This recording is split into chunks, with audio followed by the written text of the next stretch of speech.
In working with the black projects, I was picked because I was very strong mentally. I was involved in something very controversial in building another base inside of Dulce, New Mexico, which is Los Alamos Laboratory. On the southwest part of the Archuleta Mesa, we built an underground facility, a better part of 3 cubic miles hollowed out underground. To our total surprise, first of all, the government knew all about it. They didn't tell anybody.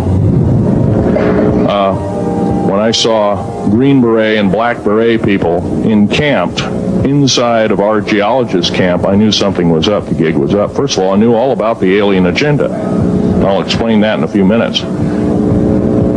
The large alien grays had been encamped there for as best as believed possible about 400 or 500 years. Had been one of their internal bases. And we drilled holes right on top of it. All the stinking air, all the black sooty air came right out as soon as the first hole was sunk, and all this soot came up. And,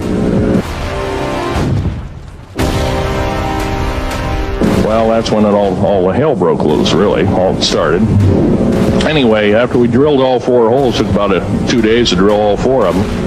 And when you build an underground base, you drill 4 basic holes, and then you build called stopes or cross-member holes across, and then you use blasting equipment, special blasting equipment by the analyzation of the rock formation, and you literally blast out or tunnel out or deflagrate or melt rock out to build the large rooms that are required for this underground base. Well, in this process, I was lowered down the basket of one of these holes, and about from me to this elderly woman here in the front was sitting a 7-foot-tall alien gray. The stench was worse than the worst garbage can you can imagine. The person was, or the entity was absolutely horrible. I didn't waste any time to reach for my pistol. At that time, as an engineer, I didn't have time to carry all the folderol of one of these big submachine guns that all the sea spray and the yellow fruit and all the outer perimeter and inner perimeter security people carried. I carried a little Walther PPK pistol with a 9-shot clip. This is in late August of 1979. Now, you got a regular suit of clothes, you got a regular clothes on, plus you're in almost like a spacesuit environment, and you're reaching for a gun. It's not the easiest thing to do, and then to pop a clip in it and start shooting. And I killed 2 of them. Yes, they're mortal, and they do die. However, in the process, one of them did this. All I remember is that he just kind of waved his hand in front of his chest, and the next thing I know, this blue beam hit me and just literally opened me up like a fish. And burnt my fingers right off of me, and it was some form of electrical force, because the kind of like being hit by a lightning bolt burned all my toenails off of me, completely crispy crittered my left foot, burnt the shoe right off of me. All I remember was the smoking remains, and I'm still conscious, but in and out of, I didn't remember much. And there was a Green Beret that was right behind me that risked his life. In fact, he died. But he risked his life. He shoved me back in the basket and hit the button and took me up. And I wouldn't be alive talking to you today if it wasn't for him. I'm forever indebted. He lost his life. 66 Secret Service agents, Green Berets, Black Berets, crack troops lost their lives because the government, our United States government, lied, did not tell us anything about the alien threat. Acknowledge it was a homicide. Other than that, I'd like to also mention something about my father. My father was a U-boat captain, and in Hitler's Navy, and he got captured and taken over. I didn't find this out until about 2 weeks before he died. On his deathbed, he kind of told everybody in total shock. I was one of them. In fact, I didn't believe him. I thought he was kind of in delirium or something like that. And of course, other things have come up since. And so, anyway, he was captured by the French, turned over to the Third Army, the U.S. Third Army, and then U.S. Third Army turned him over to the Navy. And he was a master machinist. Now, it's not a journeyman. A master means they can take a block of metal and make a gun or a watch or some other fine instrument. And he was a master machinist. He later became an MD doctor and part of the aerospace medicine group of the United States Navy. Was instrumental in helping build the USS Nautilus.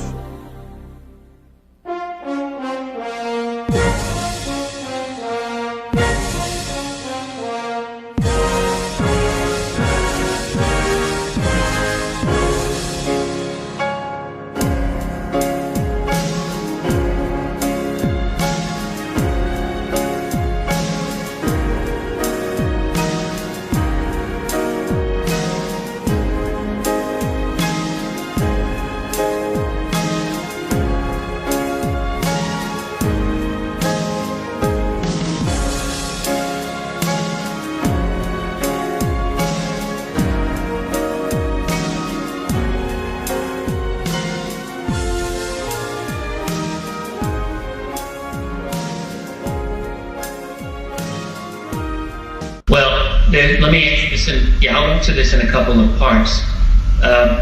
First of all, the idea of underground bases and underground civilizations. This is a very old idea in human history.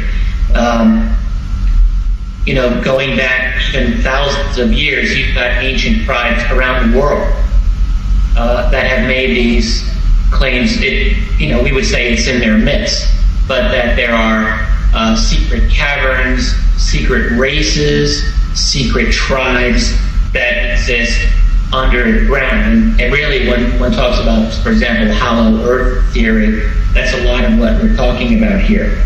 Not all hollow earth theorists say that the entire earth is hollow.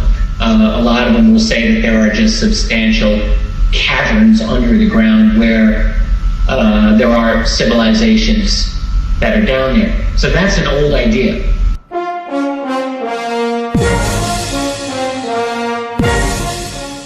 You get it in a lot of ancient European, a small island nation in the center of the Mediterranean Sea. Further evidence of the use of advanced technology on Malta can be found underground.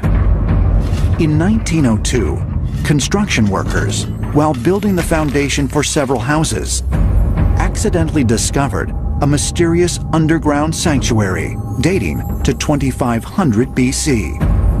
Called the Hypogeum, the subterranean structure was revealed to be 3 levels deep, all hewn from solid stone. It's been estimated that they removed more than 2,000 tons of stone from these subterranean chambers to create a space that beautifully replicates the temples above ground.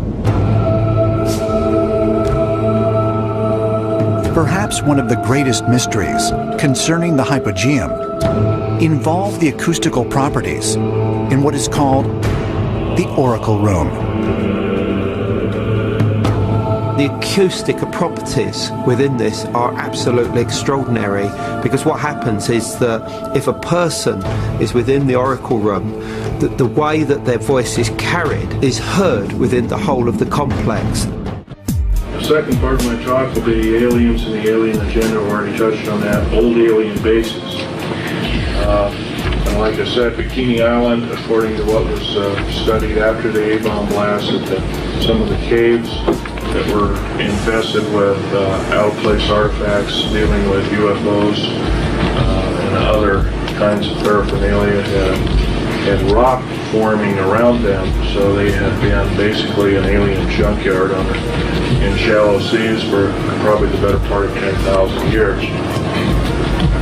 So they've been around. That you might call an old alien base. Dulce, New Mexico is another old alien base. The aliens have probably been here the better part of at least 500,000 and maybe as much as several million years, although I have artifacts here which show. And you Native Americans have this tradition. The Tibetans may have the most extensive tradition of this, for all I know. South America traditional tribes have this as well. So that by itself is interesting, and you might ask, why do all of these disparate civilizations have these types of ideas? And I don't have the answer to that, but I can tell that's an old idea. And then, I guess, in terms of military engineering, the Rock of Gibraltar was tunneled out centuries ago by the British. And even going back further than that, the ancient Egyptians did a lot of tunneling thousands of years ago in Egypt. So the provenance of underground tunneling for a wide variety of purposes goes way back in human history. Lies Cappadocia in central Turkey.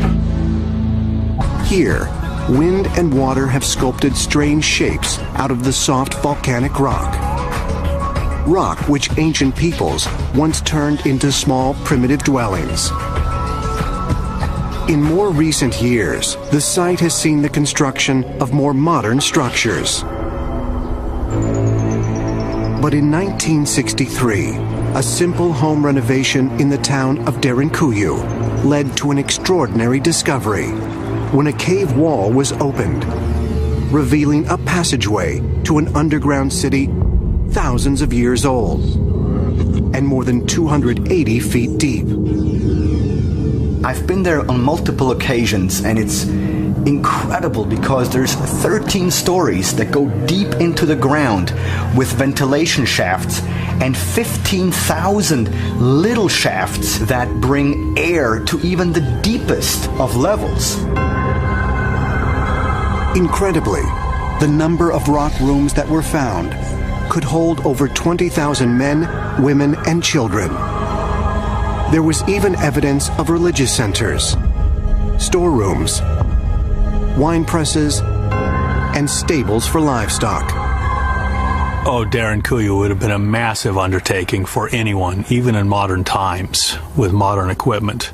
But in those days, it would have been stupendous. Equal to the pyramids. At Derinkuyu, because of the softness of the stone, you had to be very careful that you provided enough pillar strength to support the floors above. Otherwise, you'd have catastrophic cave-ins. Surprisingly, there's no evidence of any catastrophic cave-ins, so they were apparently extremely clever and knew their material. We're talking deep antiquity. It is mind-boggling to understand how they could have done this. Perhaps they had help from some other civilization. But just who built this massive underground city? And what mysterious force drove them to live underground? Why would people want to live deep underground in these weird caverns like that? It seems kind of scary. But what you really get is in the 20th century, where the Nazis and their predecessors, let's call them the Dulce Society, which was a kind of a mystical sect that the Nazis really drew a lot out of in forming their own ideology. The Dulce Society was very interested in Tibetan myths about openings into the earth that describes this idea of deep underground tunnels, bases, crisscrossing the world. And since this was a Tibetan idea, we have to assume that the Nazis themselves were familiar with this idea as well. So the idea in the Tibetan tradition, from what I have understood about it, is that there are different races below the surface of the earth, including reptoid or reptilian races, that are supposedly from other worlds. I'm not making this up. This is right out of, in fact, I do recall in the source that I read in the 50s that supposedly came from Tibet, that they believe these reptoid races came from Venus, if I'm not mistaken. And of course, as most people listening know, the surface temperature of Venus is something like 900 degrees Fahrenheit. So I'm really dubious about race living there. Nonetheless, this is part of the tradition. In more modern times, in the early to mid 20th century, you had the French, of course, who constructed the so-called Maginot Line in eastern France to guard against German invasion. Well, the German invasion happened anyway, and the Maginot Line was not a significant military factor in World War II. The Germans themselves during World War II, and also the Japanese, did a huge amount of underground excavation and construction.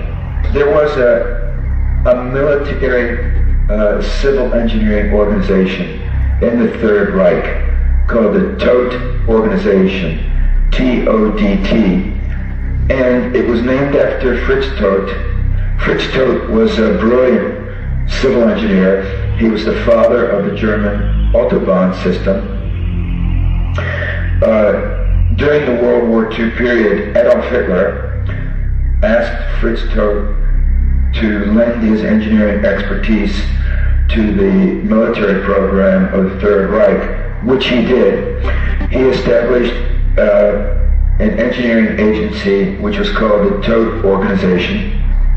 Now, Fritz Todt died in a plane crash in 1942 at the height of World War II. And one of his deputies named Xaver Dorsch, Xaver-D-O-R-S-C-H,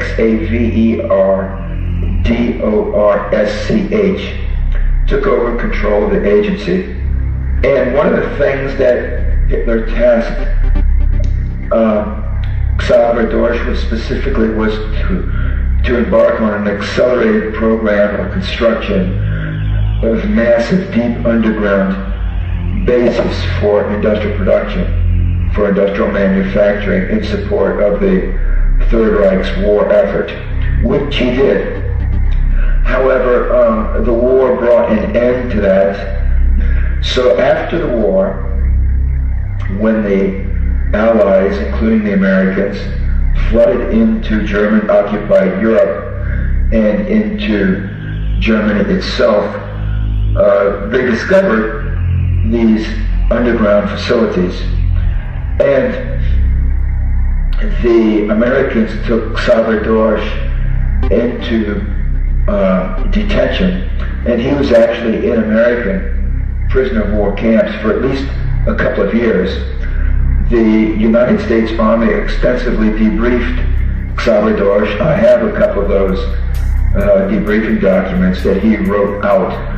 I assume that there was a great deal more that I didn't get my hands on and can't, because quite a lot of what happened during and after World War II remains classified to this day.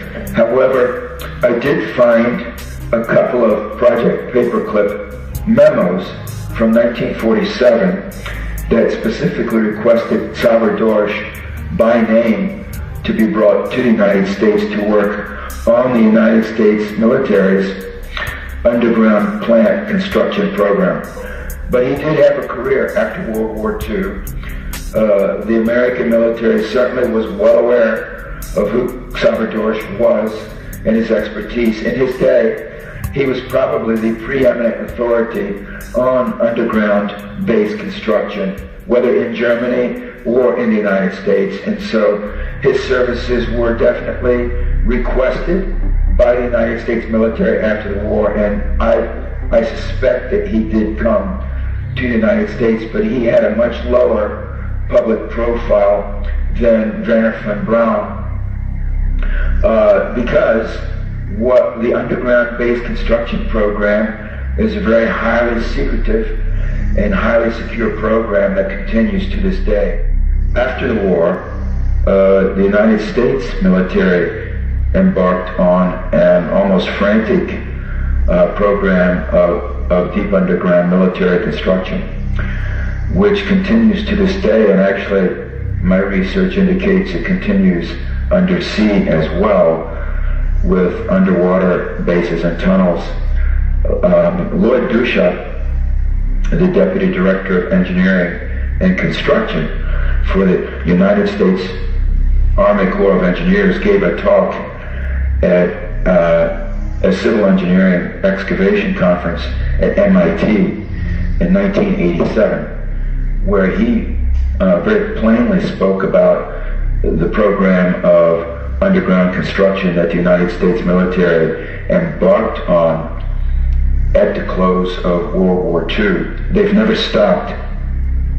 And in the process of that speech, Dulce said point blank that the United States military has made underground structures, complex, sophisticated underground structures that he cannot discuss publicly, but that are very interesting. So there's no question that the secret underground bases do exist. The United States military has them. Other countries have them as well. And by the way, it's not only the military of the United States or of other countries, who are making these underground and also undersea facilities. Other agencies and organizations do it as well. All that is needed is the requisite will, funding, expert personnel, and technology.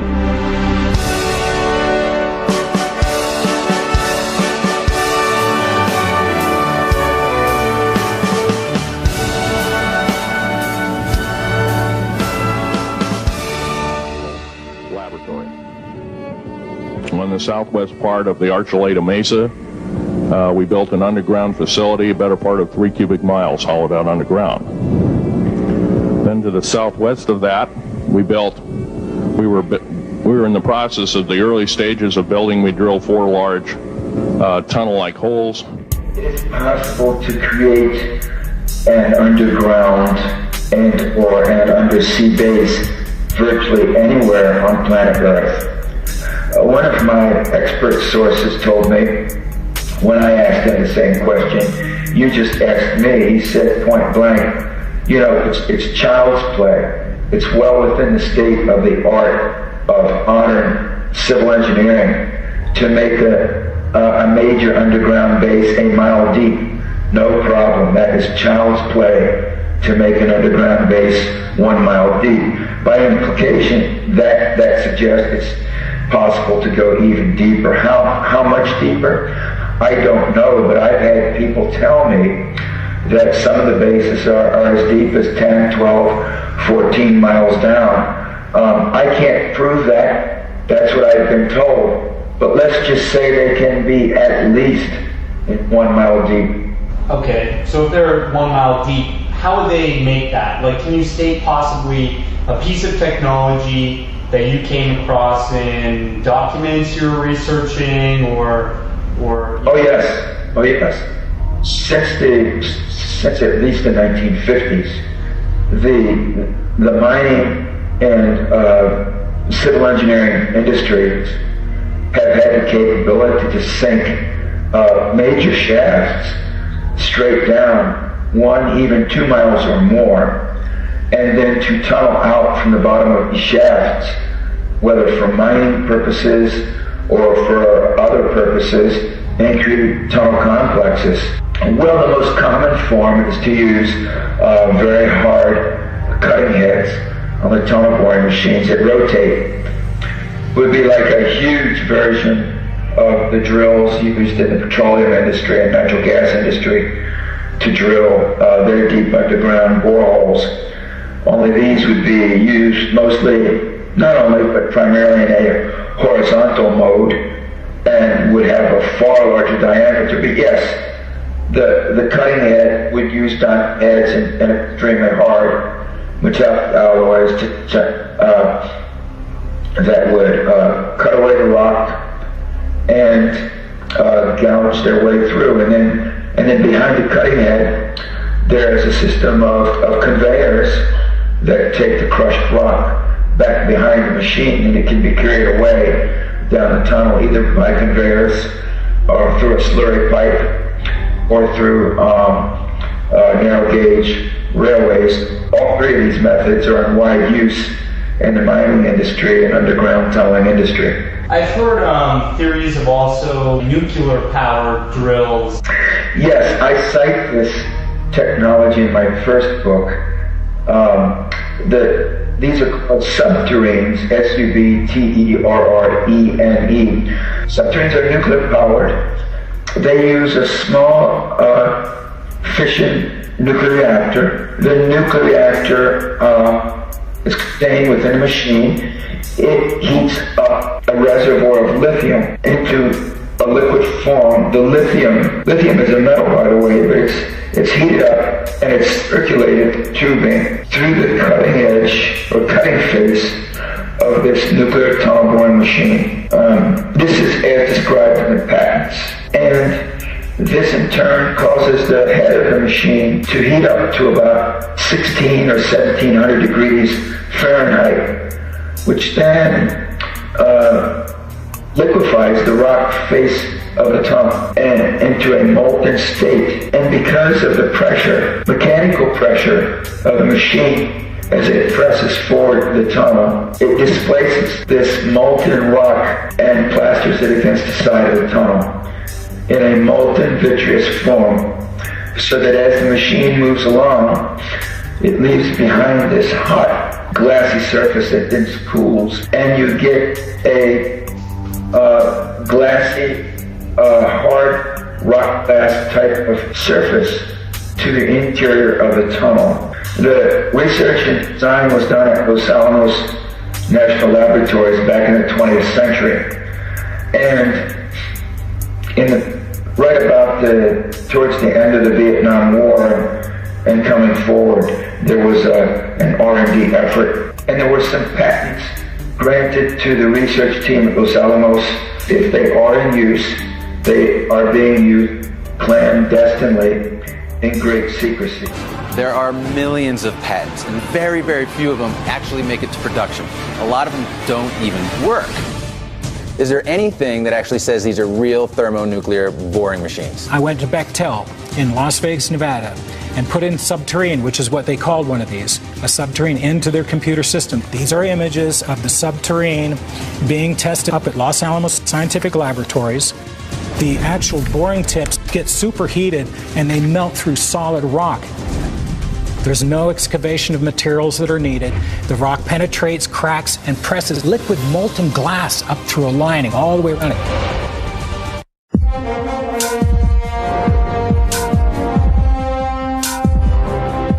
Deep underground military bases. Could there be such a thing?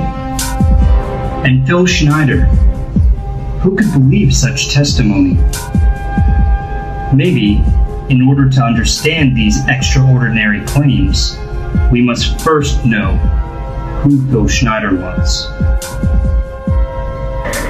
Well, it looks like Philip grew up in a Navy Armed Force family, because he was all over places with his dad. So one of the places they went to was Washington, D.C. But let's see, while he was young, I think they also went to London. London, England? What years would that be? It was in the early 50s, 1950s. And one of the letters that Oscar wrote about the autopsy of the Philadelphia experiment crew members was actually done while he was in London. And what happened was one of the crew members died in Virginia, and he was in London at the time, and he came in from London to Virginia to do the autopsy. So he was like the centralized person. No matter where he was, he had to come in and autopsy the bodies when they died. Philip's father, Oscar, was finding in the Philadelphia experiment the items that he was pulling out of their back of their eyes and their arms and their legs, these little things that looked like transistors. It's exactly what they were. They were little surveillance items that were placed into the bodies of the Philadelphia experiment crew members. So he was in London, and I think that's when Oscar was working in NATO as well. He was doing a lot of armed force work in NATO. But he kind of knew that his dad was doing a lot of top secret things later on in life. Phil's father, Oscar Otto Schneider, also was involved in government secrecy and black projects. In the 1990s, during Phil Schneider's lecture tour in the United States, he was known to carry many documents and pictures providing evidence to the testimony about certain controversial subjects he was discussing. I have a picture of one of the aliens been working for the United States Pentagon for the last 58 years. His name is Val Valiant Thor. He's right here. There's my father in the background. This whole place, the ready room of the USS Eldridge, Al Bielek has probably explained, or maybe even shown you this picture. There's a list of some of the notable people in it. They're all the atomic bomb scientists of the day, all the time variant experimentalists of the day, all the top physicists of that particular day. This was in August of 1943. 4 documents which Phil had carried with him on lecture tour are allegedly from Oscar Schneider while he was in office working for the United States Navy in the 1950s, during which time the alleged Philadelphia experiment took place. These documents are very interesting because they may be a smoking gun to support the theory that in fact the Philadelphia experiment did happen. The first document, which you've already seen, details an autopsy report on one of the crew members from the Philadelphia experiment, that is the USS Eldridge. In this letter to Lieutenant General Nathan F. Twining, it looks like Phil's father, Oscar, is talking about the USS Eldridge again and talking about the search for it after the Philadelphia experiment went wrong and apparently it went missing. This letter also makes mention of J. Edgar Hoover, former director of the FBI, since 1924 when it was established. He's been said to be part of the UFO conspiracy cover-up. And in this regard, it's talking about psychological testing of crew members which were found after the DE-173 USS Eldridge reappeared. In this third letter, Edward Condon allegedly is being addressed by Oscar in regards to a mistake where 7 former crew members of the USS Eldridge had escaped from a psychological unit where Oscar had been testing them. Now, what's also interesting in this letter is that J. Edgar Hoover has apparently made this whole incident a 1A prime directive classification, which must mean something in regards to top secret. He also talks about Nikola Tesla's spatial analyzer. So Nikola Tesla has been indicated from numerous sources as part of the Philadelphia experiment. And furthermore, Condon, again, a very notoriously known UFOlogy debunker, who is most infamously known for writing the Condon Report. In the 4th and final letter, Oscar Schneider writes in regards again to the Philadelphia experiment. And I think it speaks for itself. This is what it says. In consideration of the latent facts, in considering the fate of the USS Thurenseth, DE-173, all ships' personnel and material must be quarantined absolute until further notice. No exceptions. An on-site naval inspection is ordered forthwith as Bureau of Ships reticent requirements in Section 93A. Please include DE-173's ship's log to Admiral Roscoe Hillenkolt. USN, consider these and all events of nature above secret. C Class ARH-9, Project Blue Sky. Oscar Schneider, Captain, USN. As Philip grew up, he went to Lincoln High School here in Portland, because I have a transcript of his senior high school. So that was pretty normal, except it does indicate on that transcript that he had an IQ of 163. Now, I know Philip told me that before he had his medical issues, he could speak 11 languages. And I believe that, because he would suddenly, in the middle of the night, sleeping together, he would suddenly start rattling off different languages. And I'm familiar with different languages only because I work with a diverse group at my office for the state of Oregon, where a lot of my coworkers have come from other nations.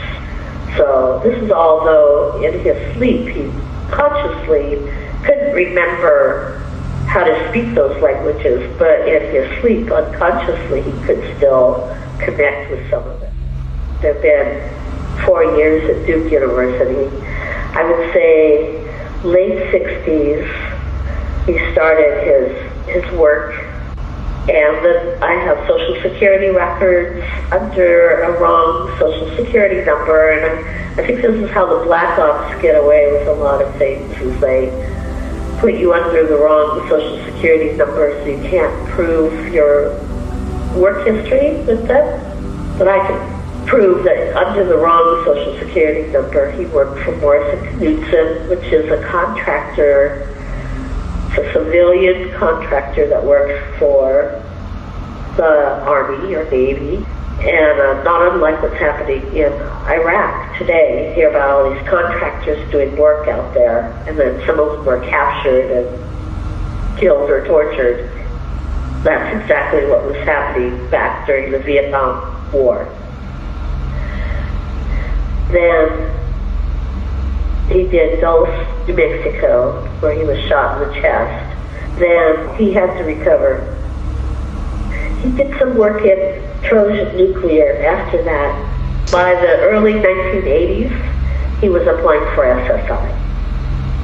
So I know by the early 1980s, his career is done. He's so injured that he could not do any more work, and his memory is like totally lost as to what he did before. It wasn't until after we got married and he got good medical care and it stopped taking the medications he was taking when I first met him that he started to remember all of the things that are now on the internet. Well, I kind of knew about Philip. I mean, I had met him through the Oregon Agate and Mineral Society in Portland, Oregon. And I had been a past president of the society. We had about 500 members. So, you know, it's a large group of people who came together every other week to study rocks and minerals. And what year was this? 1985. I was at the Oregon Agate and Mineral Society meeting. And Philip came in and he was on crutches and he had his leg bandaged from top to bottom, hobbling in, and he sat down next to me and we got to talking, and I told him about how I wanted to go on this vacation, and he offered to watch my dog while I was gone on my vacation, and I thought that was so nice of him. So I drove him home.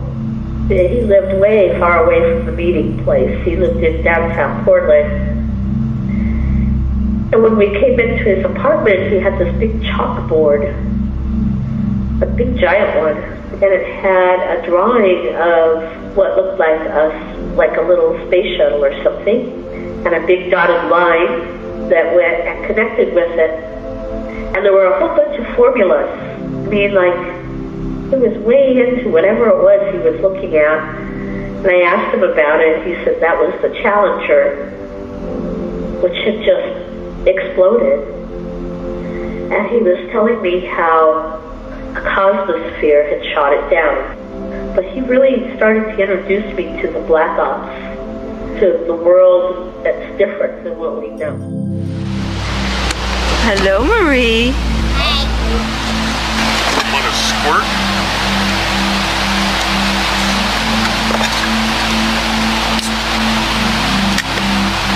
Lots of food, soft drinks. There you go.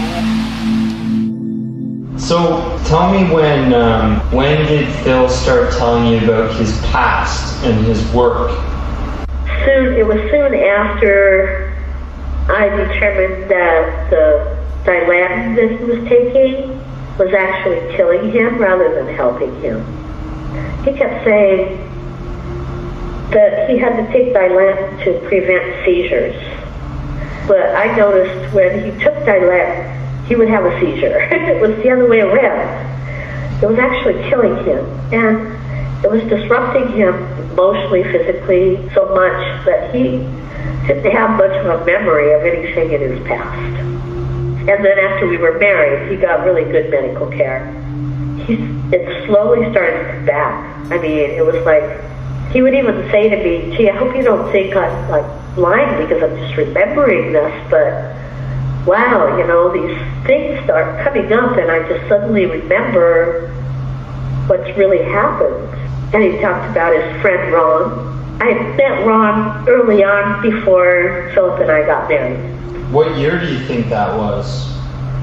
I would say 2 years before he was murdered, so we're talking 94.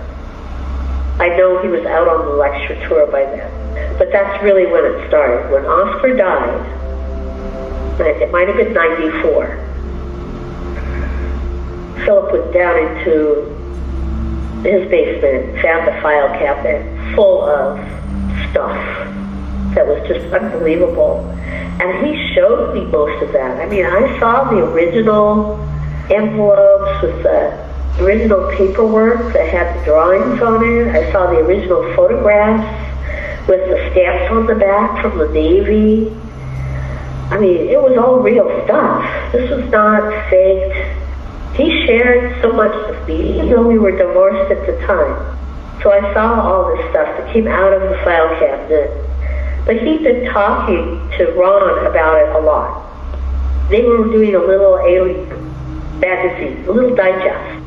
And then his dad died and he found all this stuff in the basement. Well, Ron was murdered that same year. And that infuriated Philip. He says, how dare they come in and kill my friends?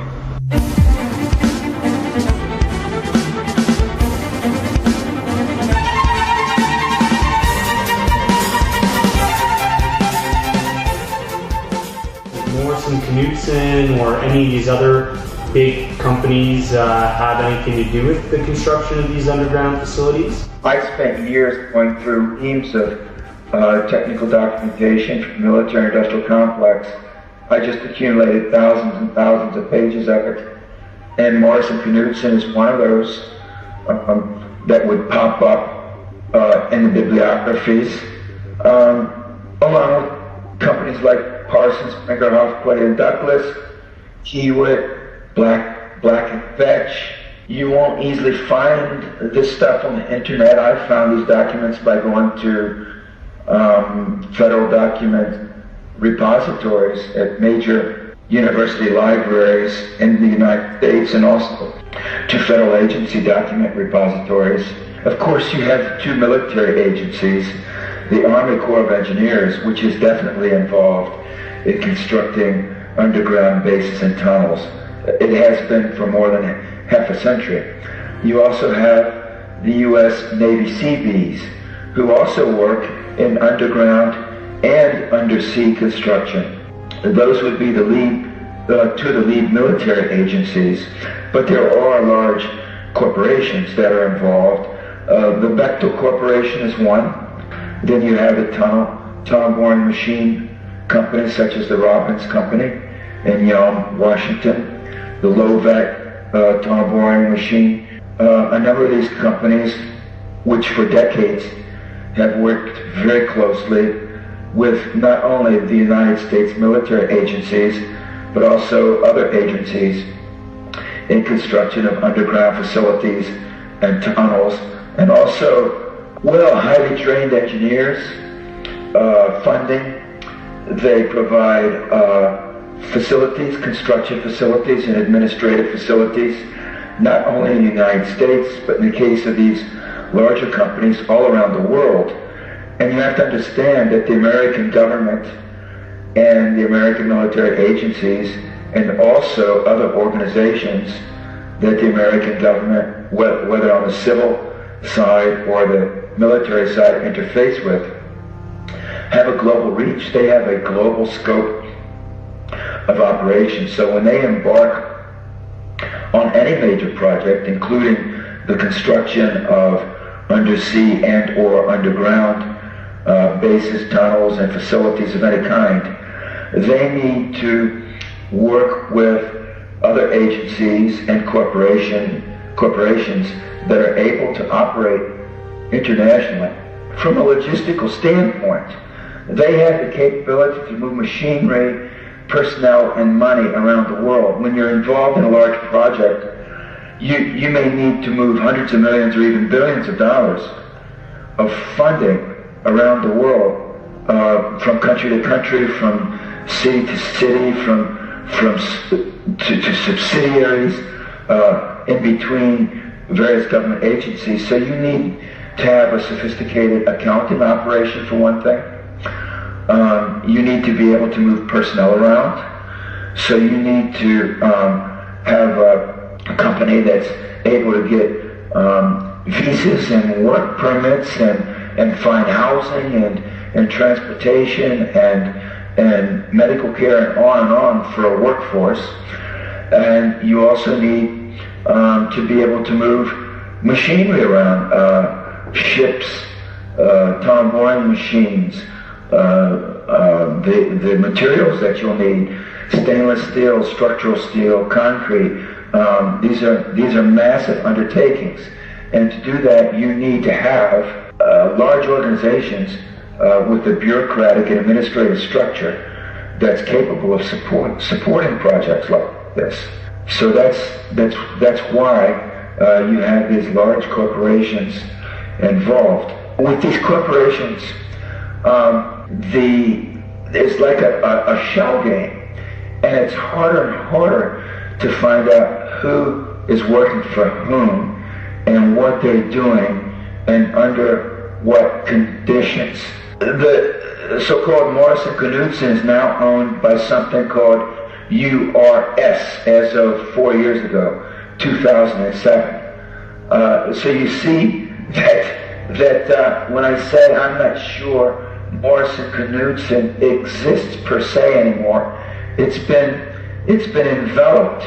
It makes it hard to follow what they're doing and to follow the money and the contracts, because the names and the corporate alliances are constantly changing in a state of flux at a very high level. Could you also maybe lend to the audience some examples of real underground facilities?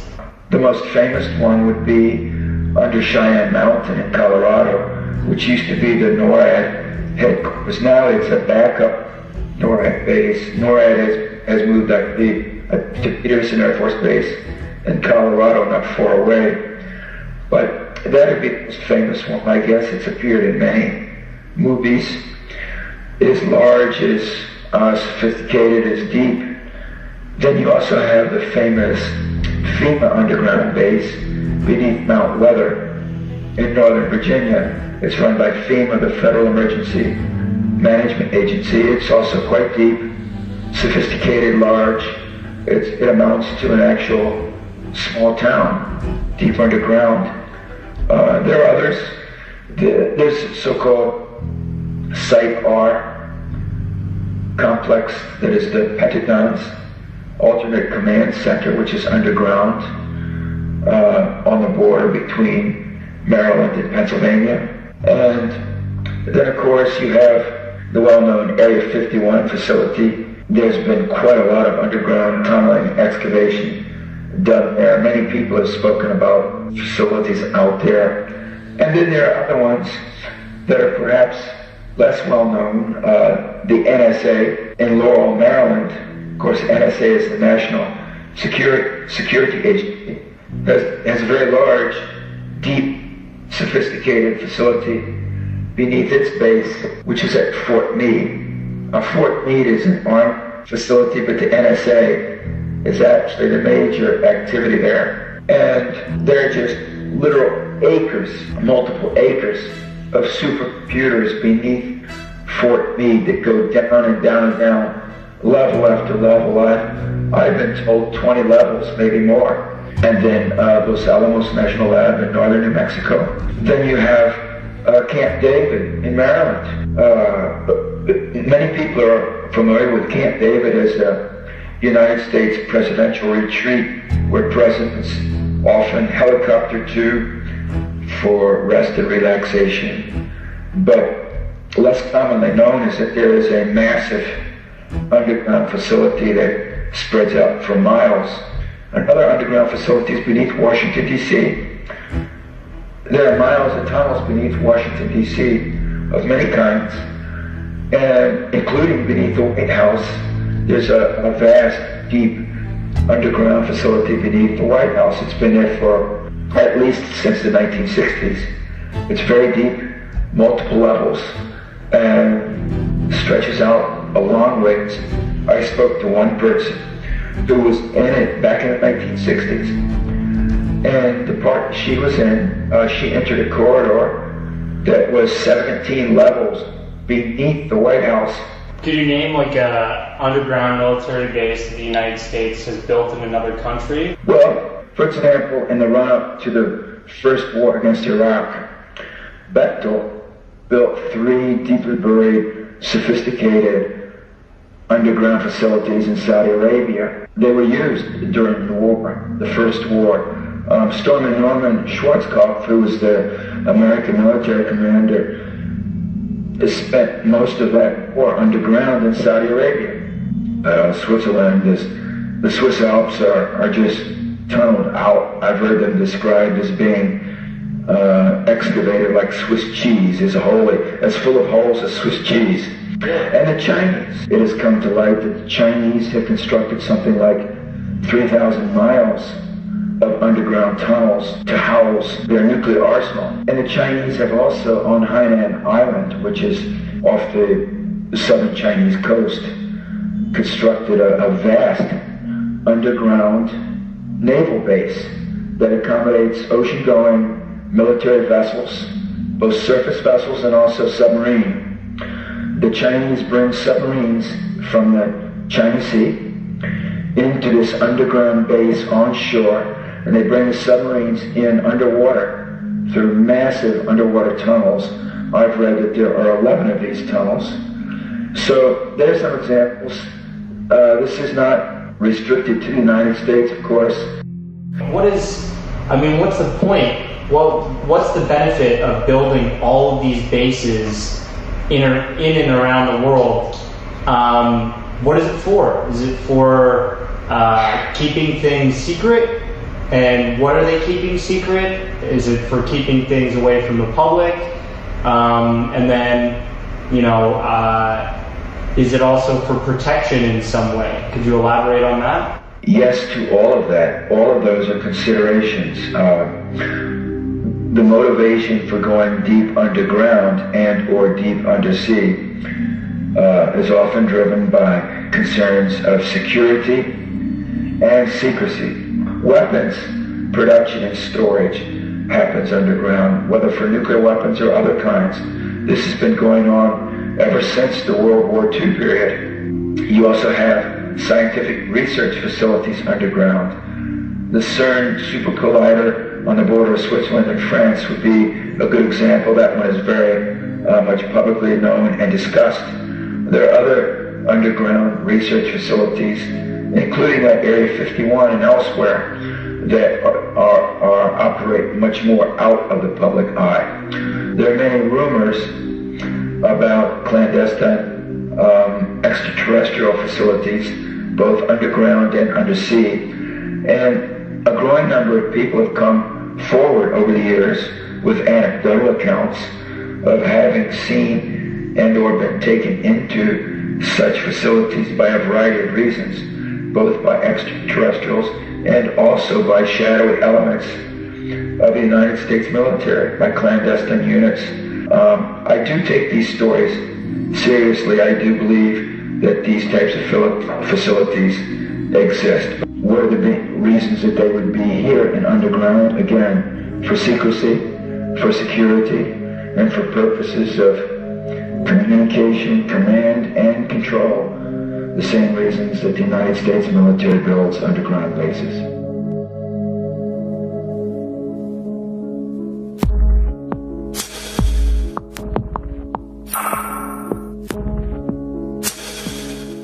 It has absorbed ufology. It has absorbed all the other disciplines: paleoanthropology, paleoarchaeology, astrobiology, mythology. Everything is coming under the umbrella of exopolitics, because in the old style ufology, the government would interfere with the physical evidence. You take the evidence to the government lab, say, I have a bit of material from a craft, and they would confiscate it, and they say it never existed.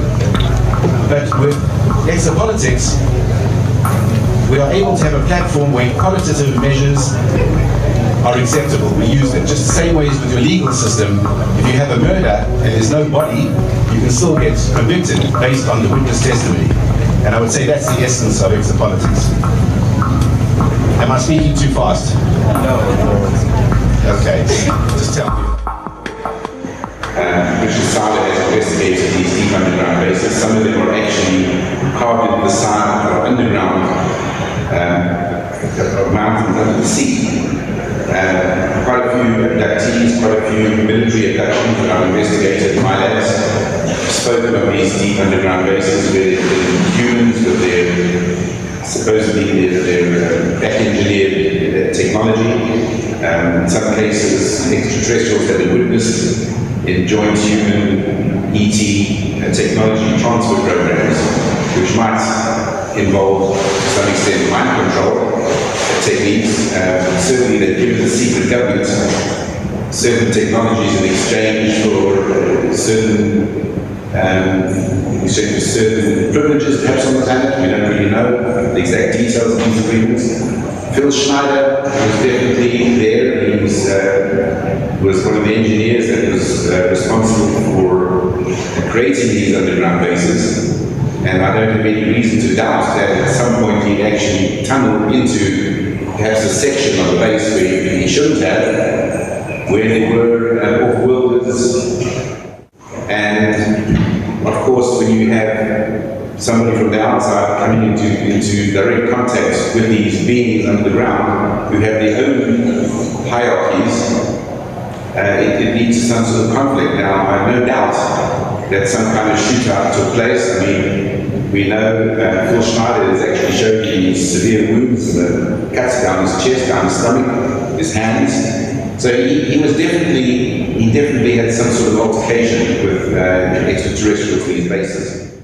These, as I've said in the presentation, these beings are, to some extent, some of them are indigenous, some are not indigenous. They're manipulating the financial system, and just simply by empowering the elite, empowering the military through technology, they can literally do what they like, whether the military agrees or not.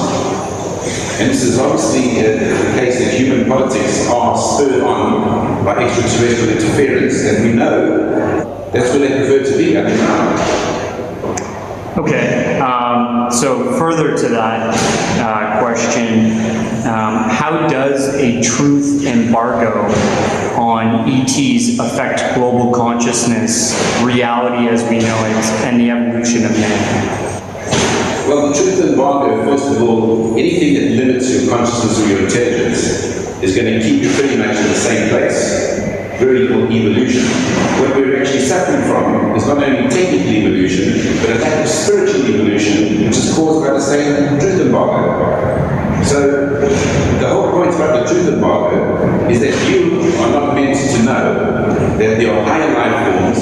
You're not meant to know that there are alternatives to energy. You're not meant to know that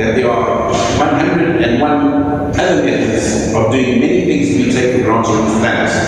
And as long as it's kept, you're kept in the dark, you're not aware of these other technologies, you will continue to benefit the pockets of the elites who expect you to go out and spend your money on oil and fuel and pay through the nose. Everything you do on this planet, you buy an orange, that orange is going to be cultivated, it takes energy, it's going to be picked, it takes energy, it's going to be tracked, it takes energy, it's going to be shipped, it takes energy. When you get it, you take it home, it takes energy. So everything is revolving around oil. They don't want you to know that oil is not necessary. It's a multi-zillion, quadrillion industry. And they kill for it. Because we are not aware of 99.9% of our reality. We're only aware, as I said to you in my talk about the politics of ontology, as Dr. John Mack said, the ardent psychiatrist. Our reality is determined by a handful of people using those pillars of the worldview I explained to you as the education system, financial system, the military-industrial complex, the intelligence operatives, etc. They are determining what's true, what's not true, what's real, what's not real. They make the press, who totally failed us, that's another pillar of the worldview, ridicule the subject. And yet, we know it's totally true. You've seen at this conference, everybody is like, most of the people have seen UFOs themselves.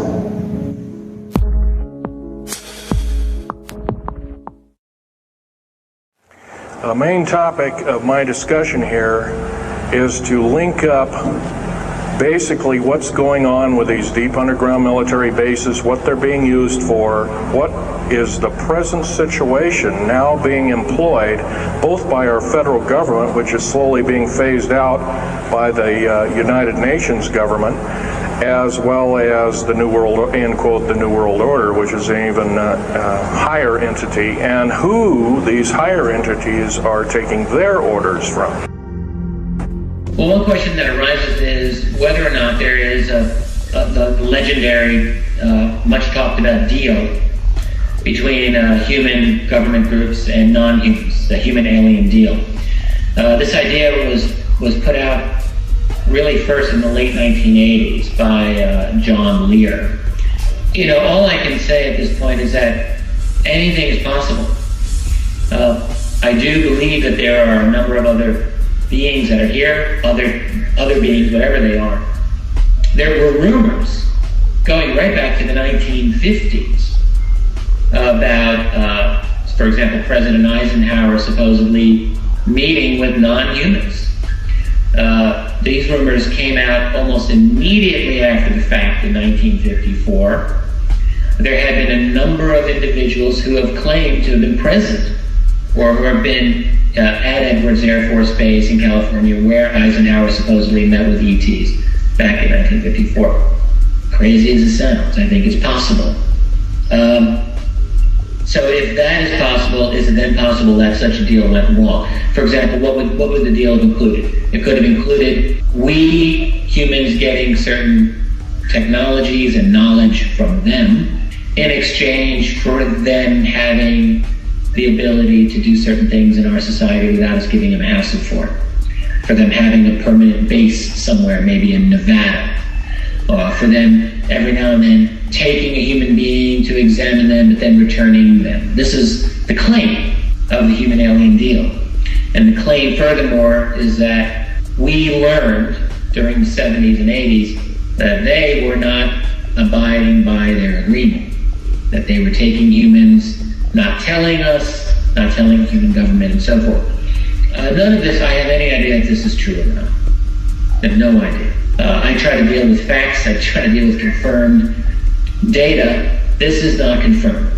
You got to keep it open. What I would say is that it would very much be in the interest of a visiting race to make a deal with the U.S. government. Why not?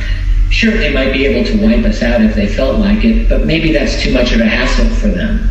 Maybe it's just a lot easier to deal with the local governing power. And so it would make sense to make an arrangement with the local strongman, which would be the U.S. military, U.S. government. And if you really want to get, subterranean here, so to speak, there would be a lot of benefit from a visiting race of extraterrestrials to exploit Earth and humanity to the max. You know, a lot of folks in this field believe that any visiting ET race would by their nature be peaceful and nonviolent. I never agreed with this. I don't understand at all why just because you have better technology, then that means you're nicer.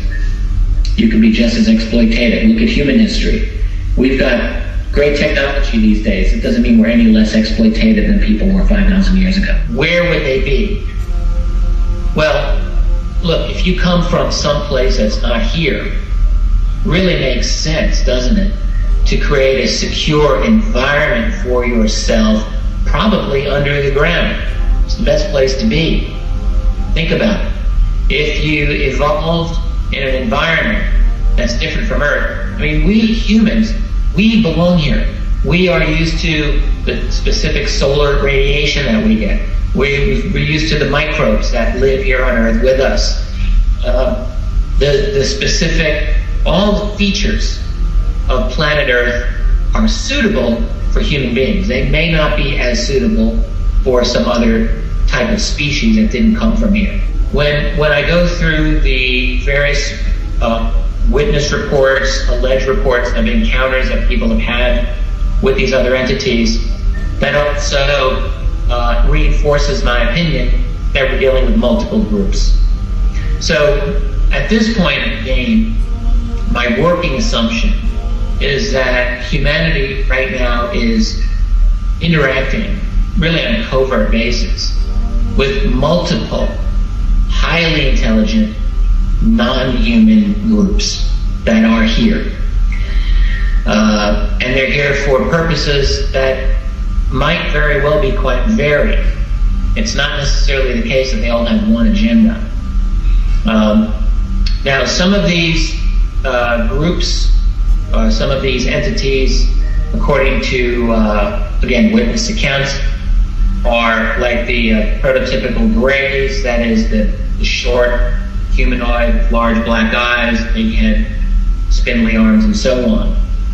Another type of non-human that's been discussed are reptoid types, that is, large, kind of intimidating reptilian creatures.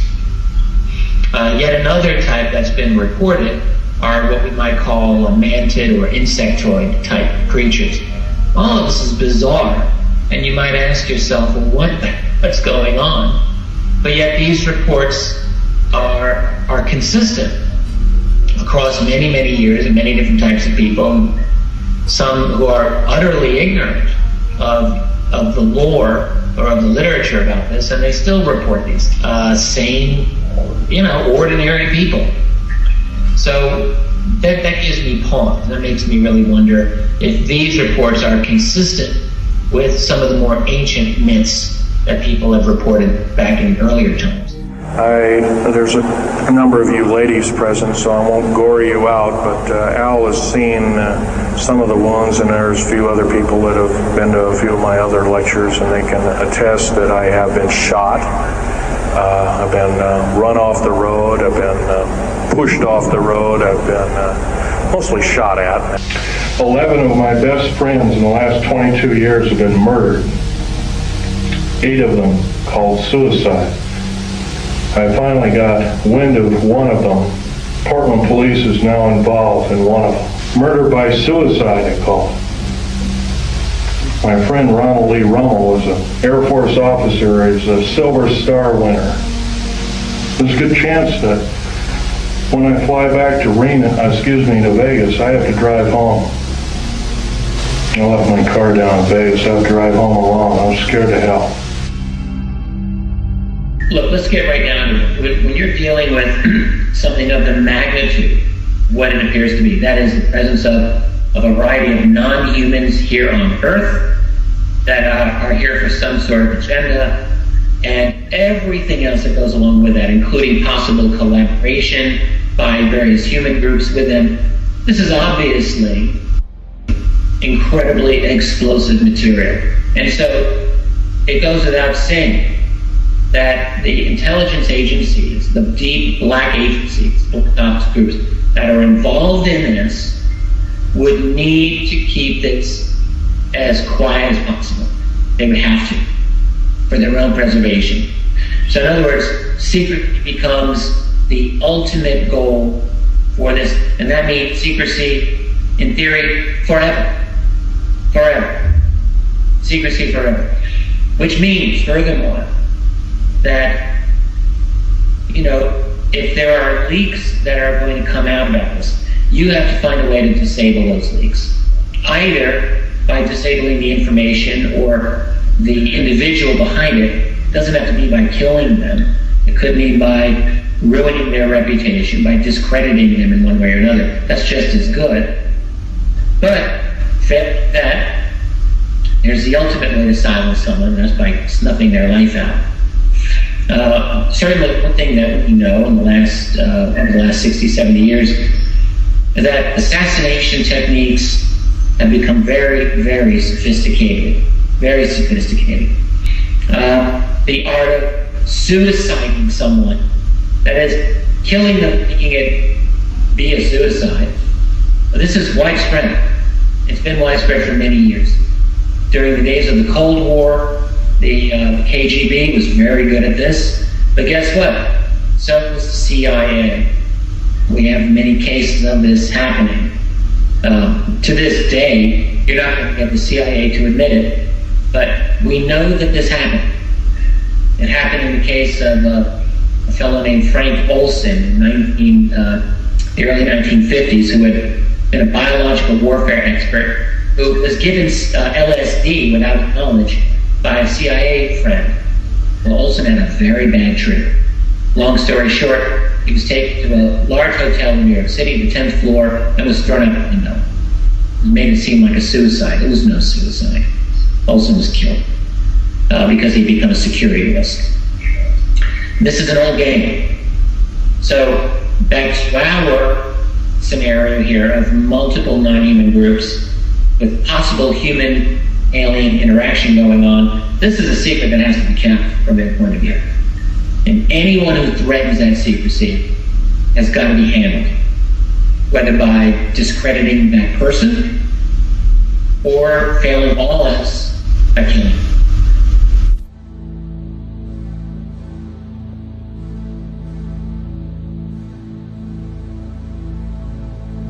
This is an account of Phil's death, a case which reeks of suspicion, disregard, and neglect of duty. The first official police report identifies Phil's cause of death to be of natural causes. On January 17, 1996, Deputy Officer McClelland is alerted by a suspicious apartment manager that he has not seen Phil for weeks. Officer McClelland finds Phil's body on the floor beside his bed with his face in the seat of the wheelchair. Medical examiner Mr. Coleman will not respond to the crime scene.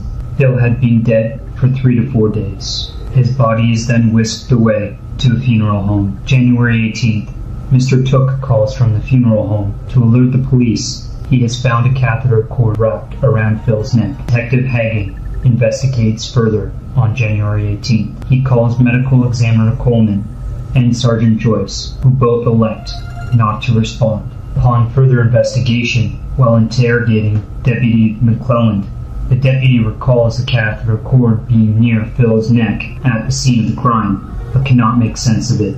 It is explained in the report that the only person that could be around Phil during those days was a woman from the Oregon Senior and Disabled Services. Other things found inside the apartment include 7 pill medications and 1 liquid cough syrup.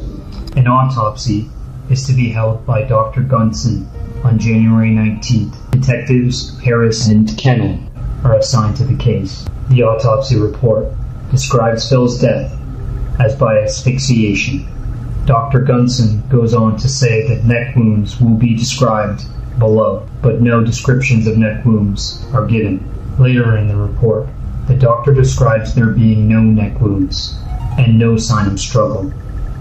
The stomach material shows no sign of pills. Blood and urine are placed on a 3-month hold. The catheter cord is described as being wrapped around Phil's neck once and then tied from the front, very tight. Now, you must ask yourself, how can Phil not have hung himself and be found dead by strangulation on the floor with his face in the seat of his own wheelchair inside his apartment? Is this something you could do yourself? Is this something he could have done himself without taking any pills in order to sedate or pass out?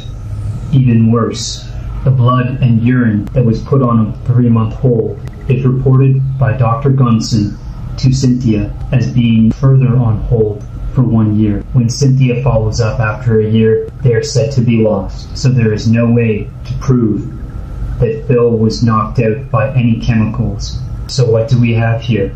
Do we have a murder, or do we have a suicide?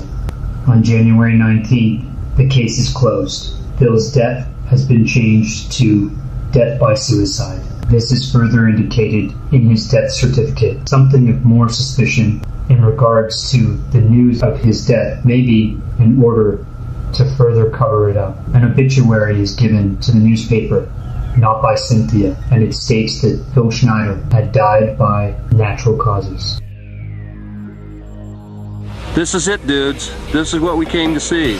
No Navy planes that we could see. There were no jets, no planes of any kind, no helicopters. We did see something, in fact, we did see something right around 5:45. And around 5:50, that's when we saw the first saucer come out of Area 51. Right. It stayed around for about 10 minutes. Yep. And then it went back down. Right. And then the other two came out. We thought they were trucks. We did. We really did. We got this whatsoever. Well, that's now. We'll call Georgie. He wrote a number of interesting articles called Alien Digest. His death was called suicide. It's now being reinvestigated as a homicide. 2 of 3 people have been implicated. One was got 2 in custody. One was an NSA and one was a TF fellow, or they were retired. And they didn't like what this person was doing, and so I guess they decided to rid of me. He's my best friend I grew up in. I knew him for the better part of 30 years. He's about the most honest person. He came clean with everything. If he didn't know 100%, he didn't talk about it. Author Ron Rummel was about to publish a book revealing what he believed to be the real purpose of the Star Wars project when his body was found here in McClay Park in Portland, Oregon. His death was ruled suicide, but few agree with that verdict. As far as the police and the FBI are concerned, it's case closed. Unfortunately, there's the shocking thing that his murderer, I believe his murderer, is still out there at large. Why is it you're speaking out? There have been enough lives taken under the premise of suicide when they were actually very stable individuals. They had families and they had lives to look forward to, and they had every reason to live. And if there is some form of conspiracy out there, then the more people that are talking might end up saving lives in the long run. Probably the reason I got shot to pieces and 11 attempts on my life is I am a direct threat to the entire system. The New World Order, the alien agenda is one and the same. It's world takeover and the decimation of the population of this planet.